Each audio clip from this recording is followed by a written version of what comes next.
Bom dia, boa noite, boa tarde, pessoal aqui do YouTube, né, que está acompanhando o nosso pequeno canal aqui de debates bíblicos, né? Eu me chamo Igor Antônio, moro aqui na cidadezinha de Jaci, no interiorzão aqui de Minas. Hoje nós vamos fazer uma breve entrevista aqui com o nosso amigo aqui, Pastor Marcelo, né? Pastor Marcelo, pode se apresentar, fazer favor? Graça e paz, irmãos. Sou o pastor Marcelo Francisco, membro da Igreja Batista Central na cidade de Três Pontas, sul de Minas Gerais. Para ficar mais fácil para todo mundo achar a localização de uma forma bem fácil, é que bem perto aqui da cidade de Varginha, né? Famosa cidade de Varginha, bastante conhecida. É verdade, é verdade. A minha cidadezinha aqui também é bem próxima aqui da cidade de Lavras também, né, praticamente quase uma periferia de Lavras, né, tão juntinho que é, né.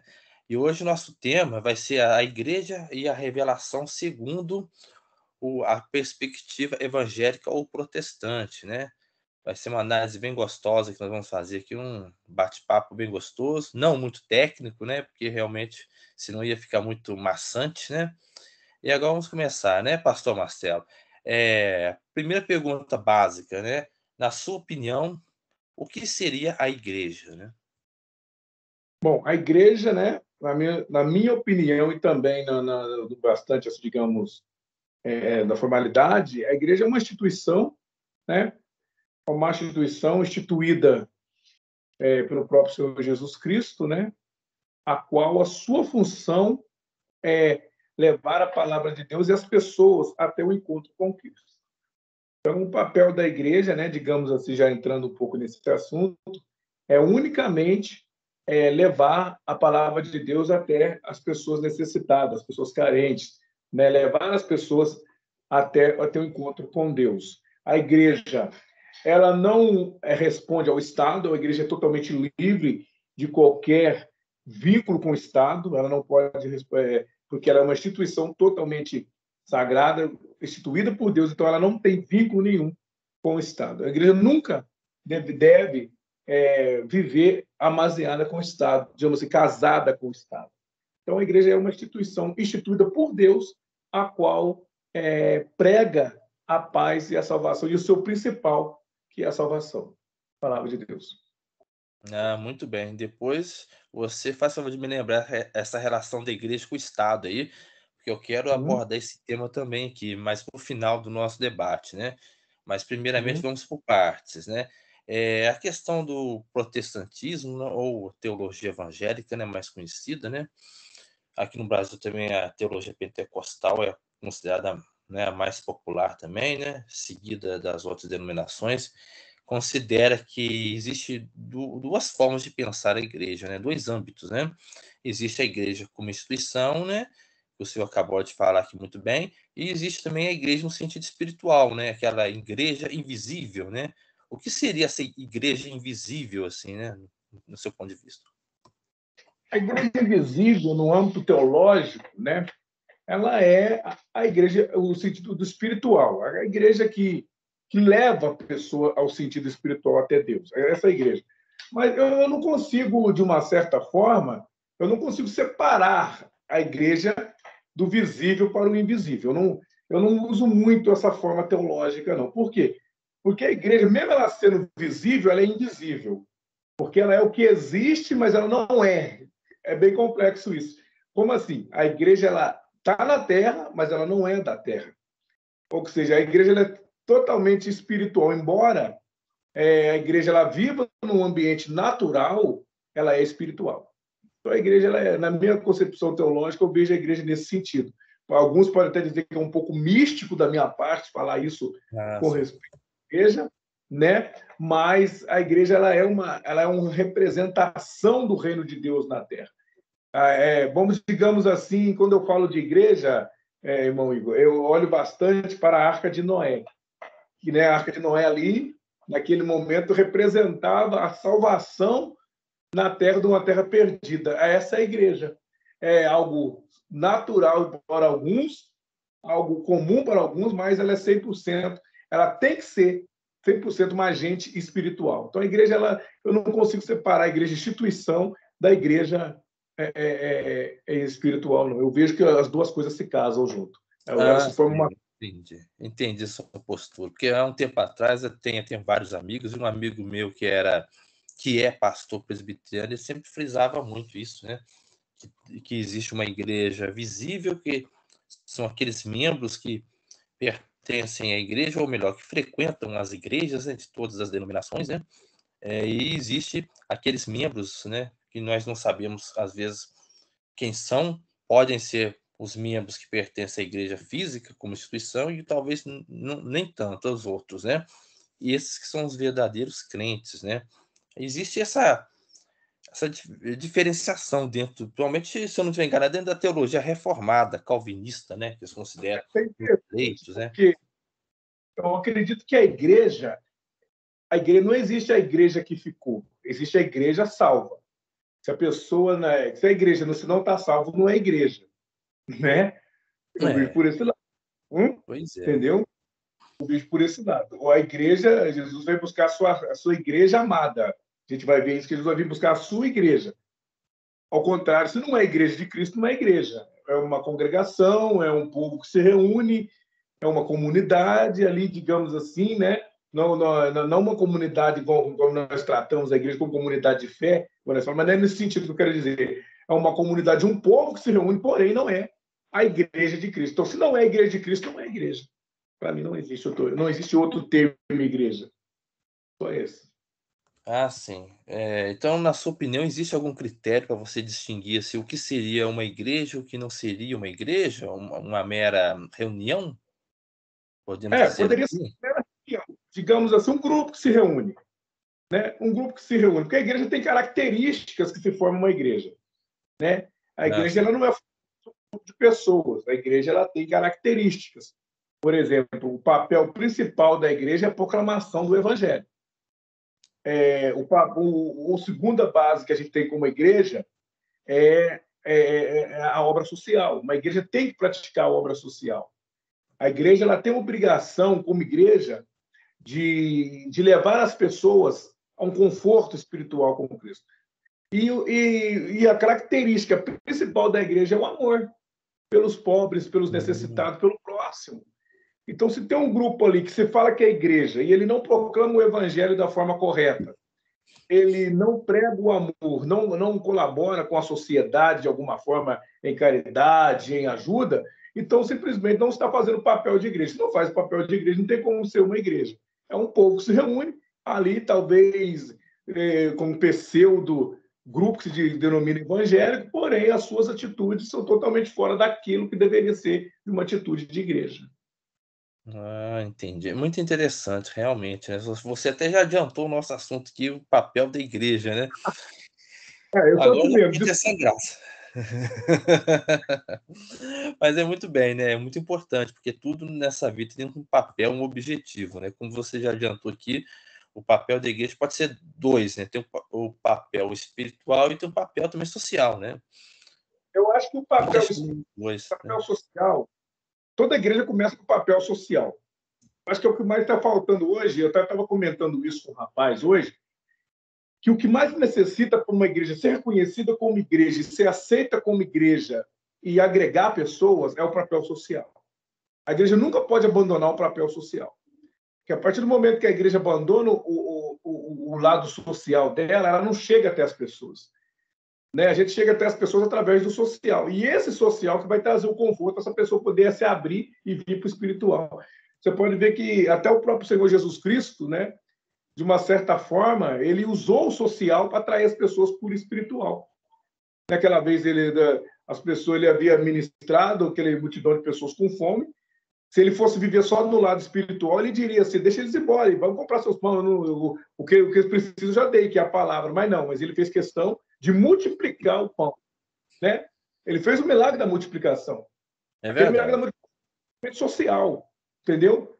Foi um milagre onde ele alimentou pessoas necessitadas. Ele não seria visto como Cristo se não alimentasse pessoas necessitadas. E uma igreja não é vista como igreja se ela não fizer um papel dela de ajudar os necessitados. Né, sem dúvida, eu também penso dessa forma também, realmente, né? É triste nós vermos, por exemplo, assim, algumas denominações, ou, né, que esqueceram esse papel social da igreja, né? Só pensa nesse aspecto espiritual infelizmente, esse aspecto espiritual muitas vezes é muito raso, né? Muito criticável, né? Nós sabemos muito bem disso, né? Entrando um pouco na questão que essa questão da teologia da prosperidade, que muita gente prega e é muito criticado também, né? Então, eu acho que é um aspecto espiritual muito superficial, mas não é o nosso tema de hoje, né? E Uma o que o hora, né, senhor tem. Oi? uma hora podemos Desculpa. abordar então, sobre a teologia da Teologia da prosperidade. prosperidade é um assunto bem interessante, né? Falando isso de uma forma breve, assim, o que o senhor tem a dizer sobre ela? Mas uma coisa bem resumidinha. Bom, a teologia da prosperidade, né, quando ela veio dos Estados Unidos, nós sabemos que, eu esqueci o nome do pastor aqui, até ele teve com o Silas Malafaia, quando ele trouxe a teologia da prosperidade, começou no Brasil, né, quando ela começou no Brasil através da Igreja Universal, da Igreja Neopentecostal, ela é uma teologia, na minha questão, eu vejo como uma teologia, poderia até ser chamada teologia do egoísmo, né? Onde você se preocupa unicamente com você. A prosperidade, ela é um dom de Deus. A Bíblia fala que prosperidade é dom de Deus. Então, você almejar ser próspero não é pecado. Não é pecado você almejar ter uma casa boa, ter um carro bom, ter um bom emprego, ter um salário bom, isso não é pecado. A questão é que a teologia da prosperidade, ela nos traz uma questão de como se Deus fosse um garçom, onde fizéssemos berganhas com Deus, onde nós pudéssemos berganhar a nossa fidelidade. Eu sou fiel, então só tenho que fazer isso na minha vida. E isso é totalmente fora de uma visão cristã. Por quê? Porque o principal, o necessário, Deus já fez, que foi dar a vida do seu Filho unigênito para tudo aquele que nele crê não pereça, mas tenha vida eterna. O maior milagre que existe não é casa, carro ou dinheiro. O maior milagre é a salvação. Então, a teologia da prosperidade, ela faz com que a salvação se torne nada diante da prosperidade, diante dos bens materiais. A pessoa ela vai para a igreja no intuito de ficar rico e virar um empresário, não no desejo de se tornar uma pessoa salva. Então, a própria Bíblia deixa claro, buscar primeiro o reino de Deus e todas essas coisas vos serão acrescentadas. Nem todo mundo nasceu para ser rico, nem todo mundo nasceu para ser empresário, nem todo mundo nasceu para ser fazendeiro, né? O próprio apóstolo Paulo lá, ele fala para que o escravo volta a ser escravo. Era para Paulo falar, não, você tem que ser livre, você conheceu a Deus, você agora é um homem livre, você não tem que voltar a ser escravo. Não, mas ele fala, volte a ser escravo e sirva ao seu Senhor. Ele manda aquele escravo voltar a ser escravo. Então, ali ensina que tem pessoas que nascem para ser o que é. Existem questões que nascem para ser o que é. Nem todo mundo vai ser rico. A teologia da prosperidade, não. Ela dá a entender que todos podem ser cabeça. Se todo mundo for cabeça, quem vai ser pé? Quem vai ser mão? Né? Como é que vai ser todo mundo cabeça? Quem vai trabalhar para quem? Que alguém precisa trabalhar para alguém, para o mundo girar. Então, a teologia da prosperidade é uma invenção da mente humana e, de uma certa forma, ela casou com a igreja, porque com a igreja, entre aspas, assim, eu digo entre aspas, porque são igrejas que não estão nem para a palavra de Deus genuína, ela casou com esses tipos de igreja, por quê? Por causa da ambição do coração do homem. É por isso que eu digo que eu poderia se chamar de teologia do egoísmo. Por quê? Porque você vai buscar esse tipo de teologia, esse tipo de igreja, porque você não conseguiu fazendo um curso, você não conseguiu trabalhando, eu vou para a igreja para Deus me dar. É totalmente o contrário do que Deus é. Na verdade, não vai para a igreja para Deus nos dar. A gente vai para a igreja para nós nos darmos para Deus. É totalmente o contrário. Realmente, viu? Sabe as palavras, viu? Estamos perdendo muito esse foco da igreja, principalmente no nosso país, né? Todo mundo só está preocupado só com as questões materiais, o consumismo, preciso ficar rico, então esquece o papel da igreja, que é um papel eminentemente espiritual também, né? Não podemos deixar isso de conta, né? Mas me diga uma coisa aí, pastor, o que você acha a respeito essa questão do ecumenismo atual, né? O que você acha? Nós debatemos isso há um tempo atrás no grupo, ficou aquela confusão, cada um falando uma coisa, uns a favor, outros contra, mas na verdade uma mistura de conceitos. O que o senhor acha a respeito disso, hein? O comunismo, ele não casa com o evangelho. A própria palavra de Deus, por que ele não casa com o evangelho? Eu vou até ser um pouco rude na minha expressão aqui, pode ser que até alguém que esteja assistindo me entenda mal, vão me entender mal o que eu vou dizer, mas eu vou usar os termos bíblicos. Não há comunhão entre luz e trevas. Nós temos o evangelho como luz, né? As outras religiões, embora nós respeitamos ela, mas nós temos uma regra de fé que se chama doutrina, que é conjunto de regra bíblica que rege a vida do crente. Doutrina não é roupa, não é cabelo, não é sapato, não é brinco, não é batom. Doutrina é um conjunto de regras bíblicas que rege a vida do crente. Ou seja, nós vivemos por essa doutrina, e essa doutrina está na palavra de Deus, e lá diz que não há comunhão entre luz e trevas. Ou seja, ele diz bem claro também que o Senhor Jesus é o caminho, a verdade e a vida, ninguém vai ao Pai senão por ele. O ecumenismo, ele vai pegar todas as religiões e vai se unir. Ou seja, vamos tornar uma só religião. Nessa daí, eu sou totalmente cristão, né? Eu sou cristão, protestante, posso me dizer assim, porque algumas pessoas me veem como protestante. Como que eu vou fazer um culto junto com uma pessoa que é budista e tem uma visão totalmente diferente de Cristo daquilo que eu tenho? Ou eu vou sentar com uma pessoa islâmica e ele tem uma cultura, uma filosofia totalmente diferente daquela que eu tenho. Então, seria forçar uma amizade. Sabe o que é forçar uma amizade? Não que nós sejamos inimigos, não é isso. Eu quero que vocês entendam bem o que eu estou dizendo. Mas seria fazer algo forçado, entendeu? Não é, nunca foi assim. O cristianismo, ele sempre foi uma religião perseguida. Sempre foi, sempre vai ser. O cristianismo, ele sempre foi diferente. Sempre causou impacto diferente. E sempre tentou mostrar que ele era diferente das demais religiões. Então, a partir do momento que eu tento fazer o ecumenismo, eu tento reunir com outras religiões, eu já não estou mais sendo um cristão genuíno. Entendeu? Eu já não estou mais preservando os princípios. Por quê? Para mim, não tem nada mais importante que princípios. Eu posso mudar algumas coisas, ou seja, eu posso modernizar, vamos dizer aqui na expressão, modernizar o evangelho. Por exemplo, hoje tem muita igreja que pinta de preto. Pastor, só acha pecado? Não, eu acho que isso é normal. Quer pintar de preto, de azul, de rosa? Pinta. Isso não fere a santidade de Deus. Hoje tem muita igreja que tem dança, tem igreja que tem movimento. Isso não fere a santidade de Deus. Mas a partir do momento que eu começo a querer mudar princípios, aí sim eu já estou ferindo a santidade de Deus. Aí eu estou querendo trazer coisas para dentro da minha igreja que não tem nada a ver. Por exemplo, eu vou dar um exemplo. O ecumenismo vai ter vários cultos acontecendo ao mesmo tempo ali. Eu ministro uma palavra de Deus dizendo que só o Senhor é Deus, só o Senhor pode mudar a vida. Dali a pouco sobe um pai de santo dizendo que os orixás é Deus, os orixás podem isso e aquilo. Dali a pouco sobe um católico, um exemplo, dizendo que Maria é ligação entre nós e Deus, e nós sabemos que Jesus é a única, que hoje temos livre acesso ao Pai, então ainda não temos mais essa ponte. Você viu que confusão que ficou? Foi tipo uma avalanche, foi pegando tudo que veio pela frente. No final, isso vai dar em nada. Ou seja, então, para mim é inútil. Eu não participaria do ecumenismo. Não quer dizer que eu não vou ter amizade com pessoas que são cristãs, que são católicas, que são espíritas. Eu tenho muito amigo espírita, eu tenho amigo católico, eu tenho muitas pessoas assim. Claro, respeito a filosofia deles, respeito a religião deles, que é uma da característica da Batista, né? Respeitar características e fés, seja ela qual for.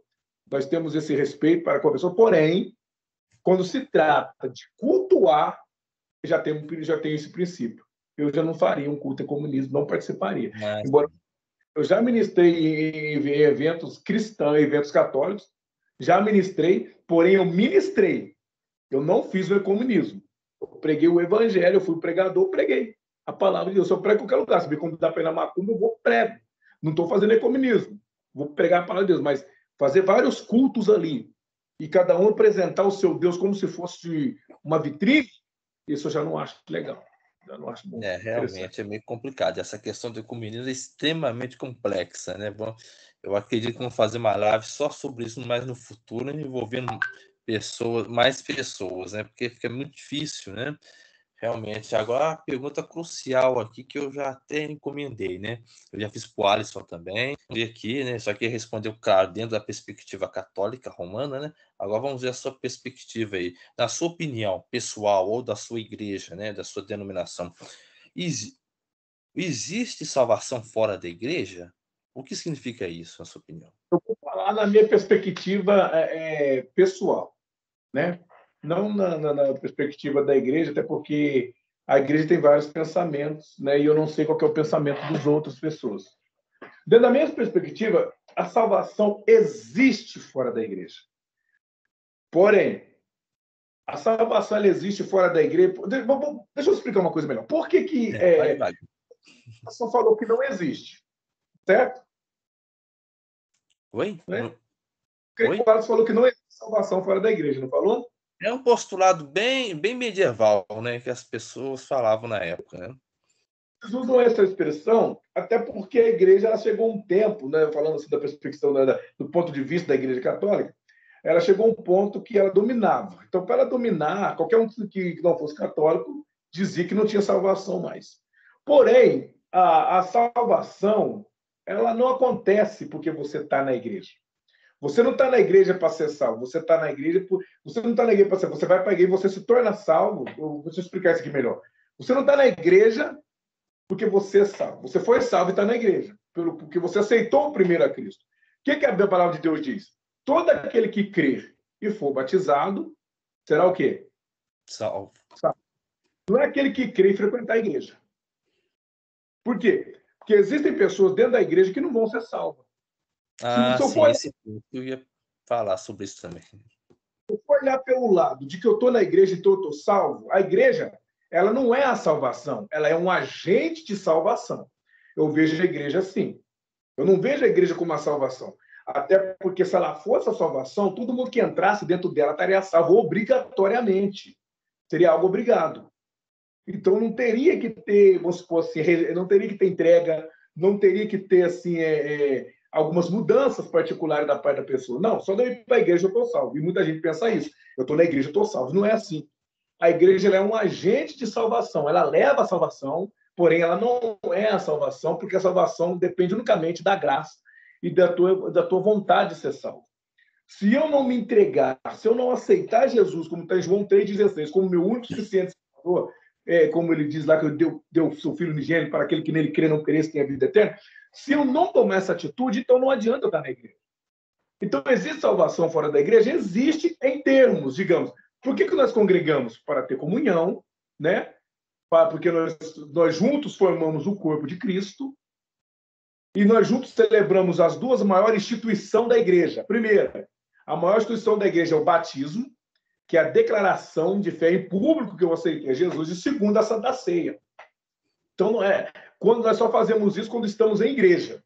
Celebramos isso na igreja como instituição. Porém, se eu aceitei Jesus e não moro na cidade, não tenho uma igreja e moro na roça, digamos que eu moro lá no meio do pasto, e não tem nenhuma igreja perto de mim, eu perdi a salvação porque eu não estou na igreja? Claro que não. O que Jesus fala? Entra no teu quarto, fala com ele em secreto o Pai te atenderá. Então, isso quer dizer que a salvação ela não depende da instituição igreja. Eu posso ser salvo sem eu estar na igreja. Não é ser um desigrejado, é diferente. Por quê? Porque o desigrejado ele toma a igreja como algo inútil, como algo desnecessário. E a igreja não é inútil. Paulo fala, os irmãos não deixem de congregar como é de costume de alguns. Às vezes a pessoa deixa de congregar pelo fato dela não ter encontrado uma igreja que ela se identifica, pelo fato de ela ter se frustrado com alguma igreja e estar esperando em Deus. Ela continua orando em Deus para que Deus lhe dê um caminho, lhe mostre uma porta. Porém, ela não é uma desigrejada. Porém, o desigrejado não. Ele fala, a igreja é inútil, a igreja não serve para nada. Então, eu vou para a igreja para quê? Se Deus me escuta em qualquer lugar que eu tiver. Isso é um ato de insubmissão a Deus, porque Deus ele instituiu a igreja é uma instituição de Deus. É um ato de insubmissão e acaba sendo, de certa forma, até uma rebeldia contra a igreja, porque a igreja ela é santificada, ela é santa de Deus. A igreja ela tem defeito. Eu não sei se você lembra que eu falei sobre a Arca de Noé agora há pouco. Assim, quando nós Por que eu vejo a igreja como símbolo da Arca de Noé? A Arca de Noé, quando Noé fez a Arca para a salvação, entraram todo tipo de animal, todo tipo de bicho entrou ali. Aqueles animais defecaram, teve fedor. Eu creio que teve animal querendo brigar com o animal, teve muita questão ali difícil. Isso é a igreja. A igreja é um ambiente de gente totalmente problemática. A igreja é isso. A igreja não é perfeita. A igreja não é um lugar onde você vai e você vai encontrar a paz plena. Isso não existe. A igreja é onde você vai ver pessoas falando dos outros, vai ver pessoas fofocando, você vai ver pessoas que estão lá dentro com a vida errada. Isso é a igreja. Então, mas isso é o corpo de Cristo. Por que isso é o corpo de Cristo? Porque Cristo morreu por esse corpo. Então, ele deu a vida para esse. É claro que a igreja ela vai trabalhando para que haja mudança nessas pessoas. Por isso que eu faço que a igreja é uma agente. Por que ela é uma agente? Que ela trabalha para que haja mudança. Porém, se não houve uma mudança, se não houve uma entrega, eu posso estar dentro da igreja que eu não vou ser salvo. Então, a igreja não salva. A igreja ela leva a salvação, mas ela não salva. Então, em certo aspecto, há salvação fora da igreja, sim. Em certo aspecto. Não em todos, não engloba todos, mas em algum aspecto, há salvação fora da igreja, sim. Eu acho que ficou muito bem explicado, viu? Realmente foi surpreendente sua resposta. Eu imaginei outra coisa, mas está ótimo. Mas realmente você, nesse aspecto aí, eu acredito que bateu de frente com a teologia católica tradicional, né? A- Bem Sim. conservador, porque existe uma teologia católica bem mais modernista e que pensa diferente, né? Mas essa situação, essa questão da igreja, né? Essa perspectiva é bem diferente mesmo, né? A perspectiva católica ela é mais fechada, né? A conservadora, né? Claro, né? Porque eles acreditam que realmente que a igreja, além de ser um agente de salvação, ela é necessária para a salvação, né? O Osvaldo explicou semana retrasada, né? É verdade. Mas falando nisso, qual que é a sua perspectiva, pastor Marcelo, sobre principalmente a questão da Igreja Católica? Como você vê a Igreja Católica atualmente? O que você acha que ela poderia melhorar, né? Ou o que você acha que está equivocado dentro da Igreja Católica, na sua opinião, né? Eu vejo a Bem Igreja resumidinho. Católica. A Igreja Católica ela vem de doa você sabe que a Igreja Católica ela se intitula ser a Igreja Mãe, a Igreja verdadeira, né? Sim, está Porém, quando nós estudamos, nós sabemos que não é. Nós sabemos que a Igreja ela foi instituída em Israel, Jerusalém. Eu já li duas teses. Uma tese é que a Igreja nasceu na cruz, quando fura a costela de Jesus sai sangue e água. O sangue simboliza o sangue de Cristo lavando dos pecados e a água simboliza o batismo.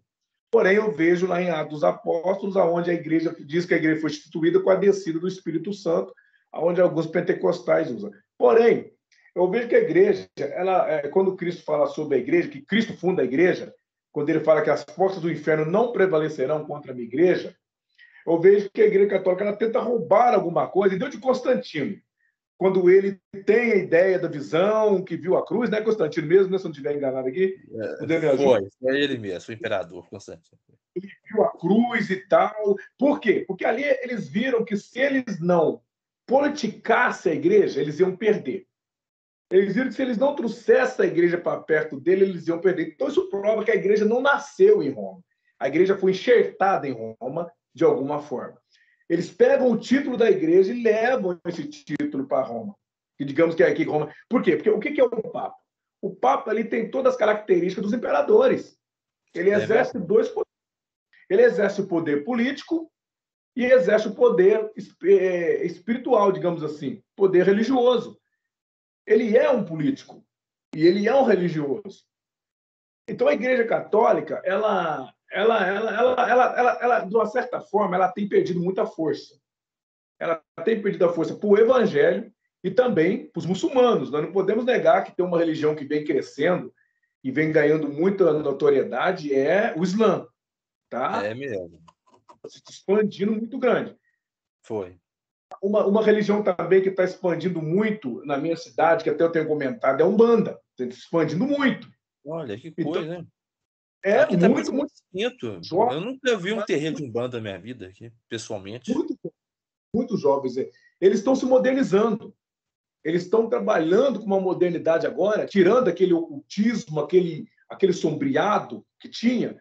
Eles estão Ah, trazendo uma coisa diferente. Estão se modernizando. Então, a Igreja Católica ela está perdendo muito, tanto para o lado evangélico, quanto para o lado cristão. Ela está perdendo bastante para o lado evangélico, para o lado das outras religiões. Ela está perdendo. Vai chegar um momento que eles não vão ter mais o domínio. Não vão ter mais. Por quê? Quem que se mantém católico hoje são poucos jovens, eu posso dizer para você que são poucos jovens, e alguns tradicionais. Por que veio o movimento carismático? O movimento carismático é uma ramificação da igreja evangélica. Totalmente. Viram eles que o pentecostalismo estava se expandindo de uma forma grandiosa no Brasil. Por que o brasileiro se adaptou tão bem com o pentecostalismo? Porque o brasileiro é festeiro e pentecostal gosta de festa. Eu falo sempre isso. Gosta mesmo, eles gostam.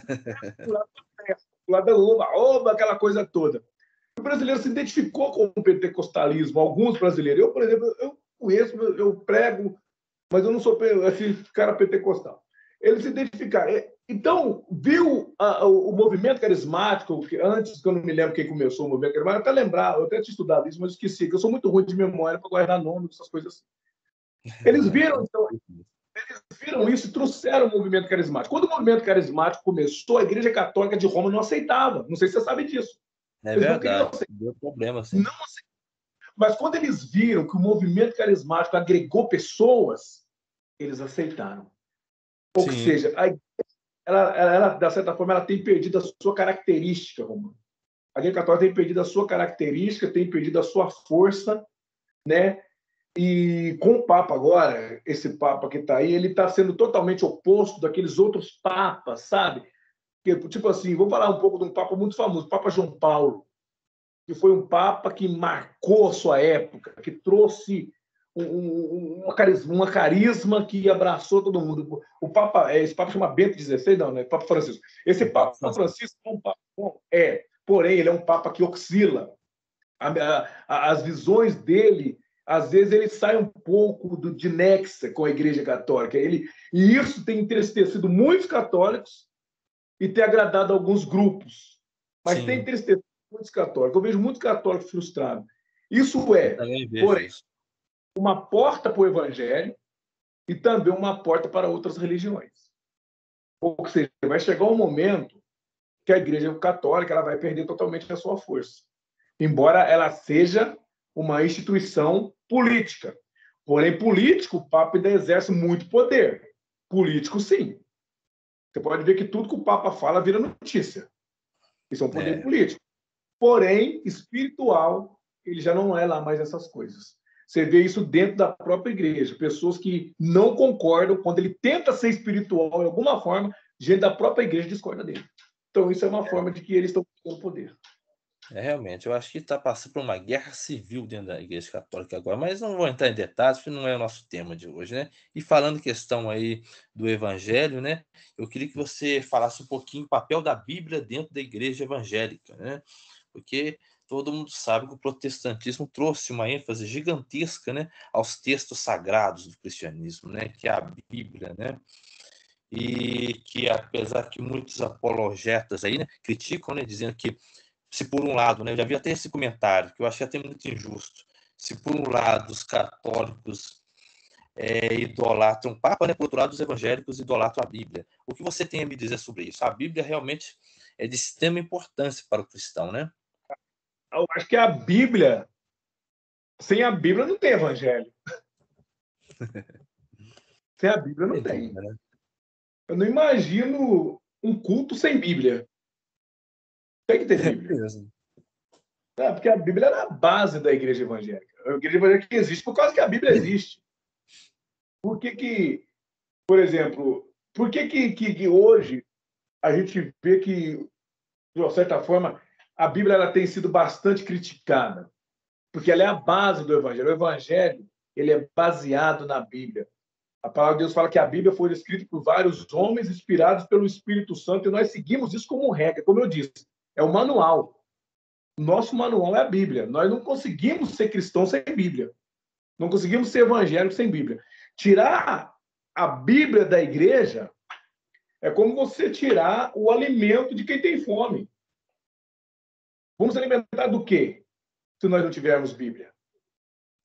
Então, o papel da Bíblia na igreja evangélica é 100% ativo.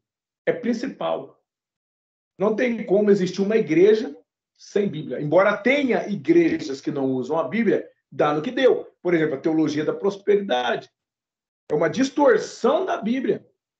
Entendeu? Eu não sei se você já assistiu, Igor, você assistiu aquele filme O Livro de Eli? Você Já assistiu? assisti. De Washington. Eu acho aquele filme muito interessante, que eles lutam o filme inteiro para encontrar um livro, e o livro da capa preta é a Bíblia. É E quando eles verdade. conseguem o livro, eles não conseguem ler, porque o livro está em braille. Né? E ele é o único que conseguia ler o livro. Por quê? Aí a moral da história: quem tem a Bíblia tem o poder. A Bíblia é o símbolo do poder. Hoje, as pessoas estudam a Bíblia para extorquir pessoas. Os caras passam horas estudando a Bíblia para achar versículo para extorquir. Pessoas passam horas estudando a Bíblia para dominar. Então, a Bíblia ela é o manual do homem. Seja ele católico ou espírita, seja quem for, a Bíblia aí sempre entra um pedacinho dela em algum lugar. Você vai ver, se você já leu, você é uma pessoa que lê bastante, você já leu o Evangelho segundo Allan Kardec? Já Algumas leu? partes já, não li completamente, mas algumas partes sim. Dentro com o tanto de versículo que tem naquele livro? Bíblia. Sim, ele tem Ele usa bastante muito, versículo. bastante Sim, versículo.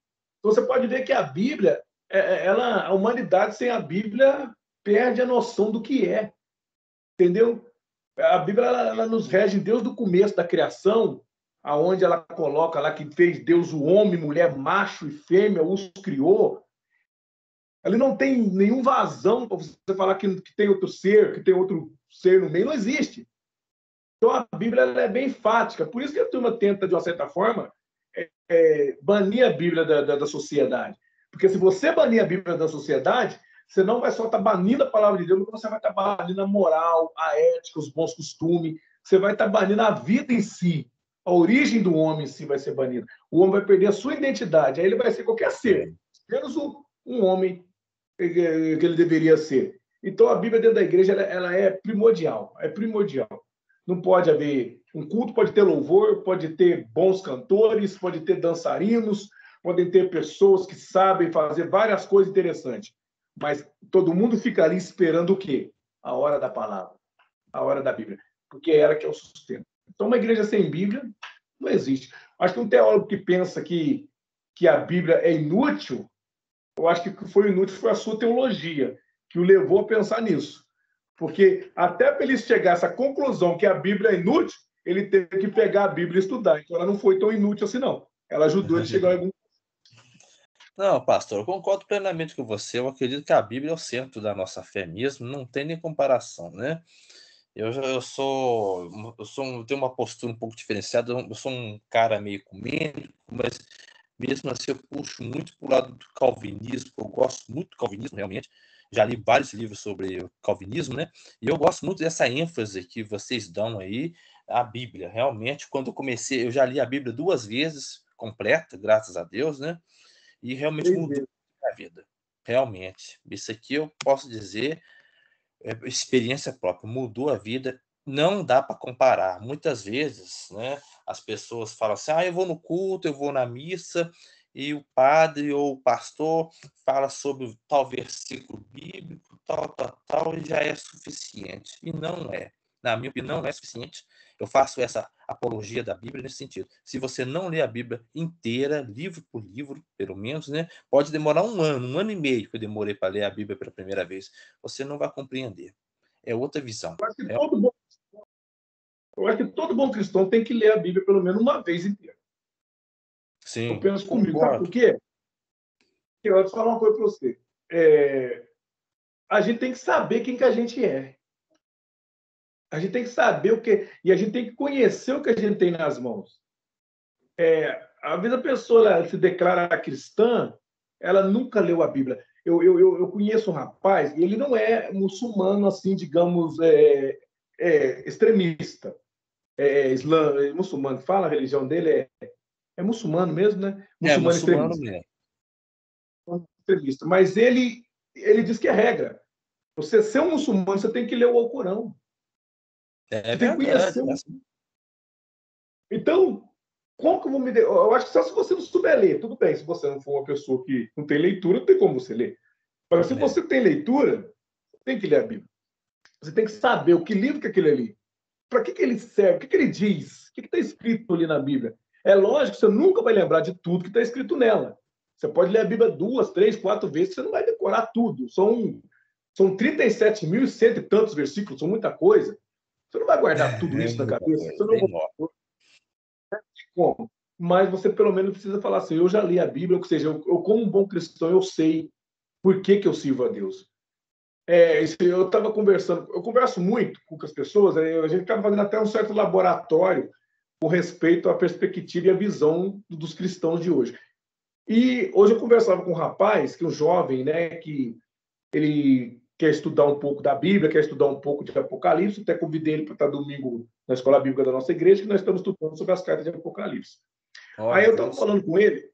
falando com ele, ele pegou e falou assim, que os jovens hoje estão abandonando as igrejas muito fácil, estão abandonando o evangelho muito fácil. Eu falei para ele, mas eles estão abandonando não, porque você não pode abandonar aquilo que você não conhece. Entendeu? Você não pode perder aquilo que você não tem.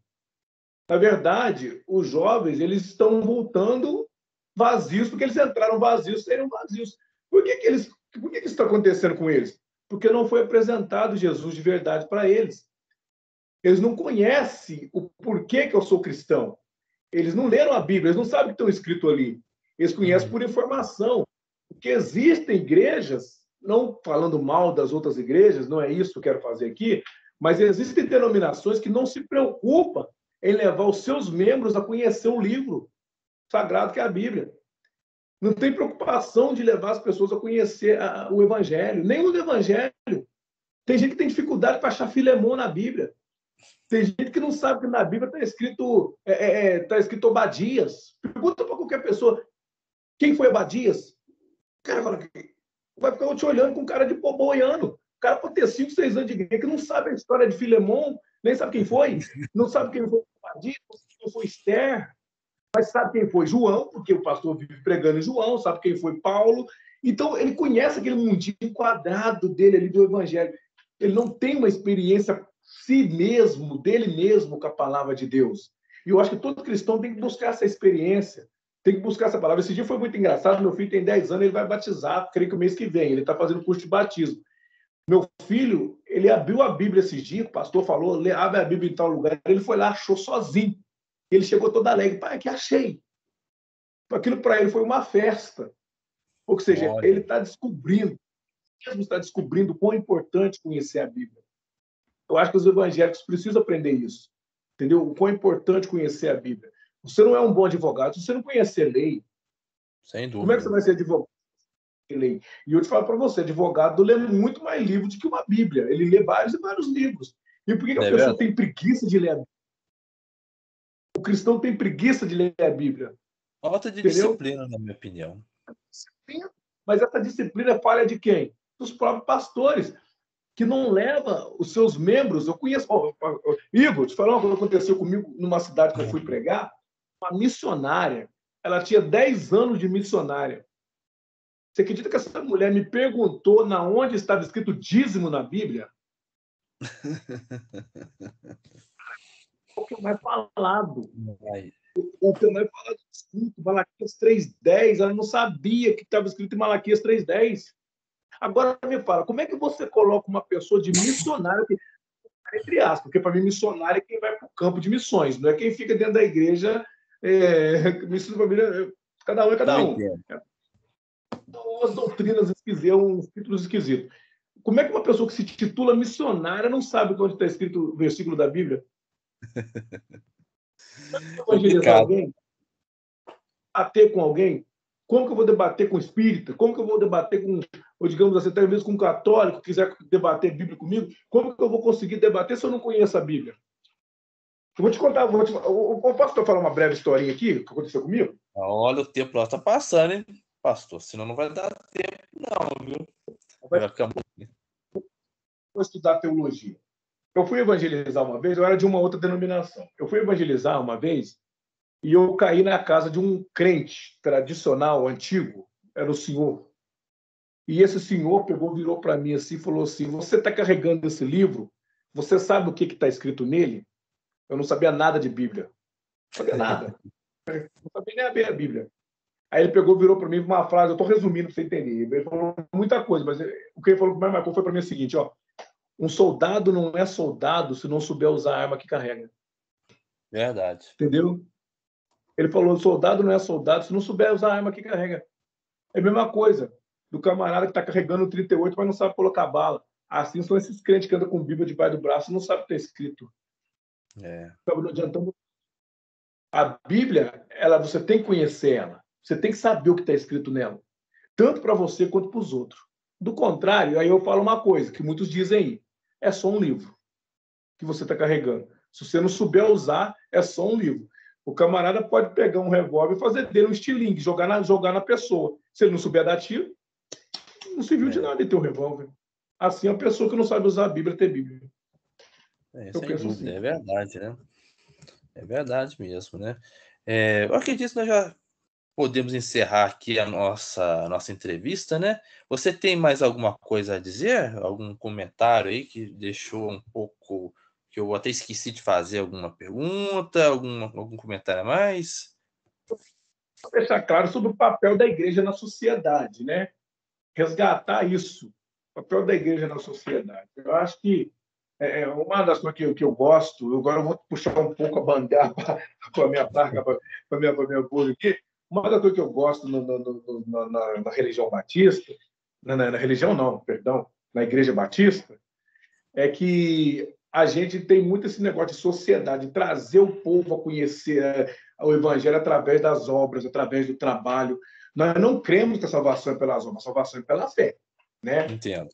Muitas pessoas falam assim, os batistas, os calvinistas não crê. Nem todo batista é calvinista, tá? Nem todo batista. Todo batista é calvinista, isso, aquilo. Na minha igreja tem pessoas que não é calvinista, tem pessoas que é meniana, tem pessoas que são os dois juntos e tudo aí vai. Mas eu penso que as pessoas que são batistas, eles pensam assim, ó, que eles não creem nos dons espirituais. Claro que nós cremos nos dons espirituais, nós cremos no Espírito Santo, cremos nos dons espirituais, porém, eu queria ter uma hora, ter um assunto sobre isso, de forma que a gente vê os dons espirituais. Fazer uma live especial sobre isso aí. E uma das coisas que eu acho bonito dentro da Batista é a comunhão entre os irmãos, onde a gente tem um trabalho que ajuda entre nós das igrejas e também as pessoas que são de fora. Porque esse é o papel da igreja. A igreja não pode perder a característica dela de ser solidária. A igreja não pode perder a característica dela de ajudar. A igreja não pode só querer que o povo traz, mas a igreja tem que servir também. O papel da igreja é servir. A palavra igreja, no grego, quer dizer eclésias, que significa o quê? Chamados para fora. O maior papel da igreja não está dentro da igreja, está do lado de fora da igreja. E a igreja não pode perder essa característica de estar do lado de fora. A igreja não pode abandonar os que estão do lado de fora e se fechar como se fosse um clube fechado. Então, acho que muitas igrejas hoje estão se fechando dentro de si como se fosse um clube fechado e deixando de fazer o seu papel na sociedade, que é amar o próximo, cuidar do próximo, levar o evangelho para o próximo e trazer e mostrar que através das obras, através da social, através da comunidade cristã de fé, mostrar para as pessoas que os cristãos são pessoas que estão aqui para ajudar, não para prejudicar, como muita gente está pensando por aí, que nós somos um problema. Nós não somos um problema, nós somos a solução, porém, alguns não estão agindo de forma exata, de forma certa. Não, tudo bem, é verdade. Eu vou fazer o seguinte, belas palavras, viu? Realmente o papel da igreja é muito importante. Não sei se você sabe, há um tempo atrás eu estava até namorando um pouco a teologia da libertação, né? Mas agora eu me desvinculei um pouco porque essas questões políticas, partidárias, acabaram minando um pouco a credibilidade dela, né? Mas eu vou deixar essa questão da política e da relação da igreja com o Estado na próxima live, porque eu acho que eu já estou com uma ideia aqui que vai ser legal, né? Para nós debatermos um pouco mais profundo. Não tem um papel social político, ela tem. Porém, ela não é dominada por esse papel social político, que eu acho interessante a gente falar sobre isso. Não, isso é interessante, sim, muito interessante. Então, porque eu acredito que hoje em dia as coisas melhoraram, porque nós vivemos numa sociedade também mais laica, né? Então, mesmo que não seja tão secularizado como os países europeus, né? O Brasil ainda é um país laico. Então, eu acho que essa relação da política com a igreja é relativamente tranquila, né? No sentido institucional, né? Agora, na politicagem, realmente tem que existir, né? Oi? Alguns temas partidários, né, digamos assim.